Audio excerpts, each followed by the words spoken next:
चातुर्मास म्हणजे 4 महिन्यांचा काळ. वर्षाचे ऋतू 6 आहेत. चैत्र वैशाख म्हणजे वसंत ऋतू, ज्येष्ठ आषाढ म्हणजे ग्रीष्म ऋतू, श्रावण भाद्रपद म्हणजे वर्षा ऋतू, अश्विन कार्तिक म्हणजे शरद ऋतू, मार्गशीर्ष पौष म्हणजे हेमंत ऋतू आणि माघ फाल्गुन म्हणजे शिशिर ऋतू असे सर्वसाधारण ऋतुचक्र असते. आषाढातील देवशयनी एकादशीपासून ते कार्तिकातील प्रबोधिनी एकादशीपर्यंत चातुर्मास समजला जातो. शयनी एकादशीपासून भगवान विष्णू क्षीरसागरात शेषनागाच्या शय्येवरती निद्रा घेतात. म्हणूनच ही शयनी एकादशी असं समजलं जातं. आला आषाढ श्रावण आल्या पावसाच्या सरी. पावसाचे महिने आरोग्यासाठी तितकेसे चांगले नसतात. आयुर्वेदिक दृष्टिकोनातून जर विचार केला तर याच सुमारास खरा पावसाळा सुरू झालेला असतो आणि त्याचा परिणाम म्हणून शरीरातील अग्नी हा मंदावलेला असतो. शरीरातील चेतनाशक्ती, वीर्यशक्ती इतर ऋतूच्या मानाने कमी झालेली असते. प्रत्यक्षातही आपल्याला याचा अनुभव येत असतो. साक्षात चैतन्यच जर मंदावले की ताकद, उत्साह, वीर्यता कमी होते आणि जीवन जगताना रोजचे व्यवहार करताना याचे भान ठेवणे खूप गरजेचे असते. जणू हे लक्षात आणून देण्याचे काम चातुर्मासातील व्रतवैकल्याच्या आधारानेच होत असते. या सर्व व्रतवैकल्यातील महत्त्वाचा मुद्दा म्हणजे खाण्यापिण्यावरील निर्बंध. एकदा जेवणे, सूर्यास्तापूर्वी जेवणे, अमुक वस्तू अमुक दिवशी न खाणे, फक्त पाणी पिणे, फक्त फळं खाणे, सोमवारी मुगाची खिचडी न करणे, विशिष्ट दिवशी विशिष्ट पक्वान्न न करणे, कुठला तरी एक दिवस चूल न पेटवणे असे बरेचसे काही नियम केलेले असतात. आता एकवेळ भोजन सुद्धा असते. पावसाळ्यामध्ये अग्नी मंदावत असल्यामुळे पचन संस्थेवरती ताण येऊ नये या दृष्टीने एका वेळचे भोजन सुचवले आहे. आयुर्वेदातही वर्षा ऋतूत पचण्यास हलका आहार व कमी प्रमाणात आहार घेण्यास सांगितले आहे. ज्या दिवशी खूप पावसामुळे सूर्यदर्शन होणार नाही त्या दिवशी शक्यतोवर जेवणच करू नये असेही सांगितले आहे. यावरून चातुर्मासातील एक वेळ भोजन हे या व्रतामागे आरोग्य रक्षणाची कल्पना असल्याचे स्पष्ट होते. दुपारी एकदा जेवून रात्री लंघन करणे हे सर्वांना मानवणारे व्रत असेल. या एक वेळ भोजन व्रतामुळे शरीरातील वाढलेले दोषही पचून जातात, जठराग्नी प्रदीप्त होतो, शरीर हलके होते, आरोग्य व्यवस्थित राहते, भूक तहान नीट प्रतीत होतात आणि अन्नात सुद्धा रुची वाढते. आणि सर्वात महत्त्वाचे म्हणजे आपली ताकद आणि ओज याची वृद्धी होते. एक वेळचं भोजन यात जड म्हणजे पचण्यास अवघड अन्न अर्थात निषिद्धच असतं. म्हणूनच एकंदर संपूर्ण चातुर्मासात मांसाहार केला जात नाही. उलट प्रकृतीला अनुकूलच असे साधे हलके अन्न सेवन करणे अपेक्षित असते. मौन धारण सुद्धा या महिन्यांमध्ये केलं जातं. अर्थात न बोलणे. सध्याच्या आधुनिक व धकाधकीच्या जीवनामध्ये संपूर्ण मौन पाळणे अशक्य गोष्ट आहे. तरी सुद्धा निदान कमीत कमी बोलणे, अगदी जेवढे आवश्यक आहे तेवढेच बोलणे, वायफळ गप्पा न करणे, इतरांची निंदा नालस्ती न करणे या प्रकारे तरी मौन सांभाळता येऊ शकते. आरोग्याच्या दृष्टिकोनातून मौन धारणाचे प्रयोजन शक्ती ऱ्हास होऊ न देणे असे असते. कारण बोलण्यामुळे खूप शक्ती खर्च होत असते. दीपध्यान. आषाढातील अमावस्येच्या निमित्ताने दीपपूजाही केली जाते. दीप हे प्रकाशाचे आणि तेजाचे आणि अग्नीचे रूप असते. शिवाय दीपदर्शन हे मंगलदायकही समजले जाते. वर्षा ऋतूमध्ये मंदावलेल्या अग्नीला उत्तेजना जर मिळवायची असेल आणि कमी झालेली शरीरशक्ती पुन्हा ताजेतवानी व्हावी म्हणूनही ही दीपपूजा उत्तम असते. निसर्गाशी जवळीक साधणे सुद्धा या महिन्यांमध्ये केलं जातं. जसं की चातुर्मासामध्ये पिंपळ, तुळस या वनस्पतीची पूजा, सेवा, प्रदक्षिणा घालण्यास सांगितले आहे. आयुर्वेदामध्ये अनेक ठिकाणी वनस्पतींची पूजा, सेवा करायला सांगितले आहेच. उदाहरणार्थ औषध म्हणून वनस्पती उपटण्यापूर्वी त्याची पूजा केली जाते. औषध बनवताना विशिष्ट मंत्र म्हणून वनस्पती त्याच्यामध्ये टाकल्या जातात. चातुर्मासात नेमक्या याच 2 वनस्पती निवडण्यामागे आरोग्याचाच विचार महत्त्वाचा दिसतोय. आता तुळस जर पाहिलं तर तुळस ही कफ वातनाशक असते, जंतुनाशक असते, अग्नीसही उत्तेजना देणारी असते. सर्दी, खोकला, ताप, भूक न लागणे वगैरे पावसाळ्यात उद्भवू शकणाऱ्या विकारांवरती तुळस ही रामबाण असते. तुळशीच्या नुसत्या अस्तित्वाने किंवा तुळशीच्या केवळ संपर्कात आल्याने सुद्धा आरोग्याचे रक्षण होऊ शकते. भूतबाधा वगैरे सुद्धा नष्ट होऊ शकते असे आयुर्वेदामध्ये सांगितले आहे. म्हणूनच चातुर्मासामध्ये तुळशीची पूजा अर्चा, तुळशीला प्रदक्षिणा घालायला सुद्धा सांगितलेले आहे. पिंपळ हाही सर्वांच्या परिचयाचाच असतो. पिंपळाची साल स्तंभन करणारी म्हणजे जुलाब, उलट्या, आव पडणे वगैरे विकारामध्ये औषध म्हणून वापरले जाते. पावसाळ्यात नेहमी हेच विकार होण्याची शक्यता असते. म्हणूनच पिंपळाच्या झाडाचीही पूजा किंवा सेवा करायला सांगितली असावी, जेणेकरून पिंपळाच्या संपर्कात राहिल्याने शक्यतो हे विकार होणारच नाहीत. याशिवाय श्रावणात मंगळागौरीच्या व भाद्रपदामध्ये हरितालिकेच्या निमित्ताने 21 पत्रींशी संबंध येतोच. या सर्व पत्रींच्या संपर्काने आणि पूजेनंतर दुसऱ्या दिवशी प्रसाद म्हणून या पत्रींचा काढा करून पिण्याची प्रथा असल्याने आरोग्य नीट राहायला मदत होते.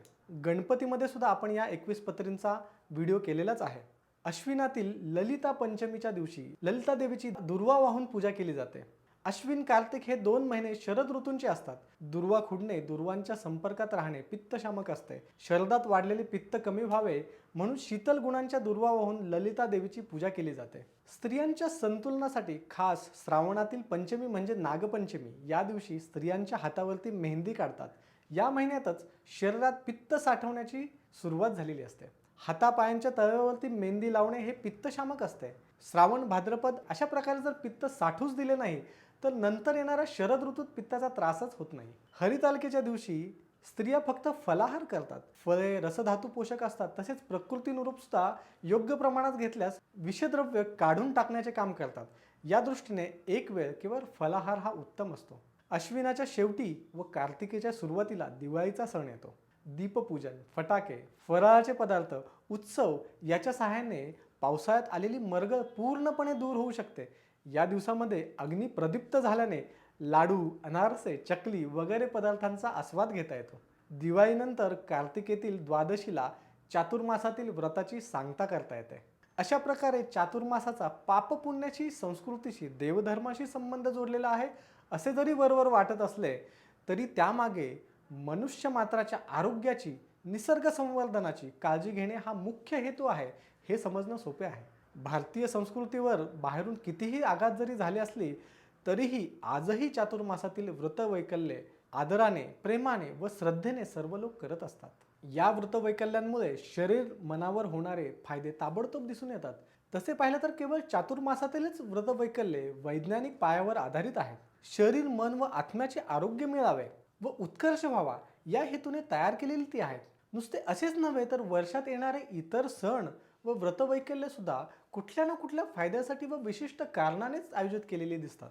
एकूणच काय तर या सर्व व्रतवैकल्याची सांगड आरोग्याशी घातली गेली असल्यामुळे त्यांची यथासांग माहिती करून घेऊन त्यातल्या आतल्या विज्ञानावर स्वतःच्या लाभावरती लक्ष ठेवून जर स्वीकारली गेली तर देवाची कृपा, आरोग्यप्राप्ती व आनंदप्राप्तीही होईल हे निश्चितच आहे. आता अजून जर खोलमध्ये जर विचार केला तर चातुर्मास निसर्गाची आणि आरोग्याची देणगी कशी बरी आहे. पंचगव्य आणि पंचतत्व याच्या अभ्यासानुसार पंचभूतांसारखेच सर्व क्षेत्रातील प्राचीन ज्ञान हे होते आणि आहे आणि ते कायम राहील. आपण पाळत असलेल्या बहुतेक चालीरीती आपल्या चिरंतन प्राचीन शहाणपणाची आणि अविभाज्यपणे जोडलेल्या ह्या आहेत हे आपल्याला माहीतच आहे. आपल्या पूर्वजांनी प्रत्येक परंपरा आणि रीतिरिवाजांना लोकांच्या धार्मिक आणि कर्तव्याशी जोडणे योग्य असल्याचे पाहिले, जेणेकरून त्यांना शारीरिक आणि आध्यात्मिक दोन्ही प्रकारे फायदा होईल. त्यापैकीच एक म्हणजे चातुर्मास संकल्प, म्हणजे या 4 महिन्याचा संकल्प. हा वार्षिक विधी आषाढी देवशयनी एकादशीने सुरू होतो आणि प्रबोधिनी उठाना एकादशीने समाप्ती होते. चातुर्मास हे सर्वात शुभ मानले जाते कारण याच काळामध्ये कोणतेही केलेले दान, पूजा, जप किंवा सेवा एक बहुगुणित पुण्य उत्पन्न करते. म्हणूनच धार्मिक विधी आणि जपतप व्यतिरिक्त चातुर्मासादरम्यान सेवेलाही खूप महत्त्व आहे. अज्ञातवासात राहणे म्हणजे एका निर्जन ठिकाणी जिथे एखादी व्यक्ती अनोळखी असेल अशा ठिकाणी ठराविक कालावधीसाठी राहण्यामागे जाणे हा सुद्धा एक विधी आहे. हा विधी शारीरिक आणि मानसिक त्याचबरोबर बौद्धिकदृष्ट्याही आवश्यक विश्रांती देतो. परंतु आध्यात्मिकरित्या देखील जागरूक असणे यावेळेला आवश्यक असतं. वडीलधाऱ्यांचा आणि आचार्यांचा आदर, सत्याचे पालन आणि सर्व प्राणीमात्रांबद्दल करुणा यासारखे उच्च गुण असलेले पांडव केवळ अज्ञेय काळातच सक्रिय नव्हते. त्यांनी मत्स्य राजा विराटची विविध क्षमतांमध्ये सेवा करताना क्षत्रिय धर्माचे पालन केले, राज्याच्या प्रगतीला मदत केली. युधिष्ठिर राजाचा सल्लागार म्हणून, भीम एक स्वयंपाकी म्हणून, अर्जुनाने राणीला ललित कलांचे ट्रान्सजेंडर शिक्षक म्हणून आणि नकुल आणि सहदेव यांनी अनुक्रमे घोड्यांचा वर आणि गोपाळांच्या वेशामध्ये राजाची योग्य ती सेवा केली.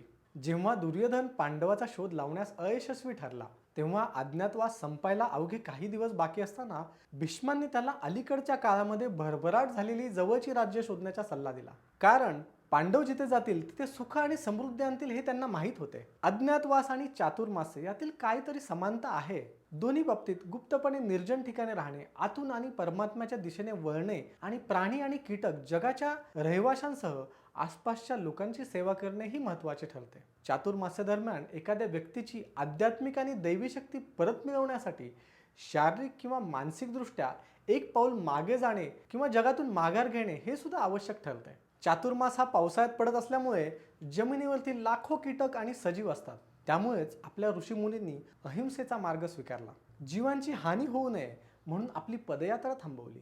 चातुर्मास्य सुरू होण्यापूर्वी काश्मीरपासून ते कन्याकुमारीपर्यंतच्या सर्वच मठातील संन्यासी आणि मठाधीशांनी अशा ठिकाणी माघार घेतली जिथे लोक आणि गर्दीच्या स्वरूपात कोणताही त्रास किंवा संवेदना विचलित होणार नाहीत.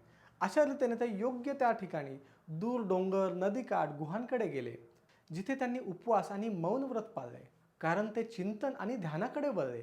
ते फळे आणि पाण्याच्या सात्विक आहारावरती उदरनिर्वाह करत शरीरातील पंचमहाभूते आणि मनाच्या पंचेंद्रियांना योग्य विश्रांती देत त्याला अंतर्गत शुद्धीकरण असेही म्हणता येऊ शकते. मौन व्रत पाळल्याने त्यांच्या अंतर्गत शुद्धीसाठी ऑक्सिजनचे सेवनही वाढते. जीवात्मा आणि परमात्म्याच्या एकात्मतेचा अनुभव घेत एकांतात राहिल्यामुळे त्यांचे मन परमचेतनेकडे निर्देशित केल्यामुळे त्यांची आध्यात्मिक कंपनं अनेक पटीनं वाढतात. परिणामी त्यांचे आंतरिक तेज चमकते आणि त्यांना देवत्व प्राप्त होते. चातुर्मासाच्या शेवटी जेव्हा ते या अलिप्ततेमधून परत येतात तेव्हा लोक त्यांचे दर्शन आणि आशीर्वाद घेण्यासाठी जातात. आपल्या पूर्वजांनी मानवी शरीराच्या अंतर्गत अवयवाचे, विशेषतः 50 वर्षांपेक्षा जास्त वय असलेल्यांच्या पंचमहाभूतांची पुनर्रचना करण्यासाठी एक साधन म्हणून चातुर्मास संकल्पनेची स्थापना केली. त्यामुळे अगदी गृहस्थांनीही चातुर्मास संकल्पना पाळली जाते. संन्यासी हे लोक दुर्गम ठिकाणी एकटेपणाच्या शोधात जाऊ शकतात, परंतु आपल्याच घरातील वडीलधारी व्यक्ती मोठे संयुक्त कुटुंब सोडून जाऊ शकत नाहीत. म्हणून त्यांनी शुद्ध व्रताच्या फायद्याचा जास्तीत जास्त वापर करून समान परिणाम प्राप्त केले. त्यांच्या कृतीद्वारे त्यांनी तरुण पिढीसमोर अध्यात्माच्या निरोगी गोष्टींबद्दल आणि शारीरिक आणि मानसिक दृष्टीने आरोग्य कसे राहायचे याचे उदाहरण आपल्या समोर ठेवले. चातुर्मास हा अनेक लहान मोठ्या सणांचाही काळ असतो हे आपण पाहिलंच.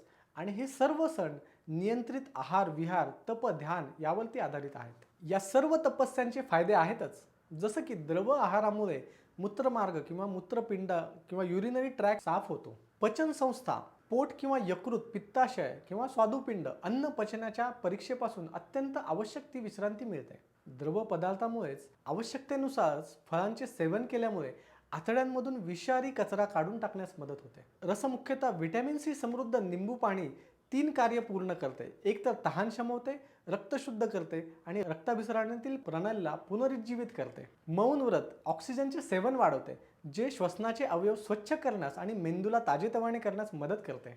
या सर्व कारणांमुळेच या पवित्र महिन्यामध्ये अनेक पदार्थ खाण्यास मनाई आहे, जे पावसाळ्यात देखील पडतात जेव्हा पचन संस्था अत्यंत सुस्त असते. आध्यात्मिक साधनेबरोबरच अशा व्रतांचे निरीक्षण जर केले तर आपल्या पूर्वजांनी आपल्यासाठी तयार केलेल्या या गोष्टींचे, विशेषतः आपल्या या सणांच्या सांस्कृतिक वारसामधून वैज्ञानिकता कशी टिकवून ठेवली आहे आणि त्यामधूनच छोट्या छोट्या ज्या परंपरामध्ये केलेल्या रूपांतराचे आश्चर्य नक्कीच वाटते. आमच्या पूर्वजांनी आणि वडीलधाऱ्यांनी वैज्ञानिक आणि आध्यात्मिक शहाणपण एकत्रित केले, त्यामुळेच त्यांना जबरदस्त आंतरिक शक्ती विकसित करण्यासाठी मदत झाली.